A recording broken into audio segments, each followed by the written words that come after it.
नमस्कार, मुकमचंद आप देख रहे हो प्रबुद्ध भारत न्यूज़। साथियों, आज हम बात करेंगे मनुस्मृति दहन दिवस के बारे में। साथियों, आपको बता दें 25 दिसंबर 1927 को बाबा साहब ने मनुस्मृति को जलाया था। आपको बता दें बाबा साहब ने आज से 93 वर्ष मनुस्मृति को आग लगाई थी, जो कि मनुवादियों के दिल के अंदर आज भी जलन हो रही है।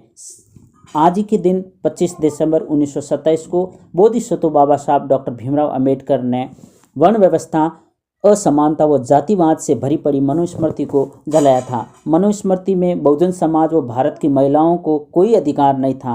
बाबा साहब ने मनुस्मृति को जलाया तो विषमतावादी विचारधारा वाले लोग, मनुवादी लोग उनका विरोध भी नहीं कर सके, क्योंकि वे जानते थे बाबा साहब बहुत बड़े विद्वान थे, उनके अंदर नया कानून बनाने की क्षमता थी। बाबा साहब का कहना था कि जिस किताब में सिर्फ और सिर्फ असमानता भरी पड़ी हो, उस देश से, उस विधान से देश नहीं चलाया जा सकता। तत्पश्चात बाबा साहब ने 26 नवंबर 1949 को विश्व का सबसे बड़ा भारत का संविधान लिखा और इस देश को संविधान दिया। 26 जनवरी 1950 को ये महासंविधान इस देश में लागू हो गया। तब जाके हमारे देश में 85% लोगों के साथ साथ भारत की महिलाओं आज़ाद हुई और महिलाओं को भी समानता के अधिकार मिले।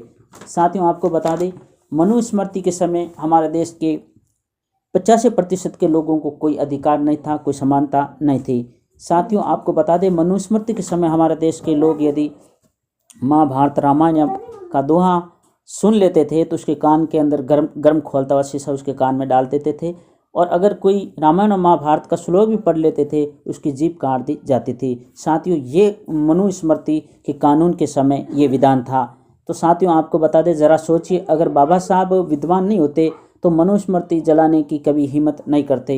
इसलिए बहुजन समाज के लोगों और युवाओं से मेरा अनुरोध है कि पहले पढ़ लिख कर विद्वान बनिए, फिर मनुवाद से लड़े, आपकी जीत पक्की होगी।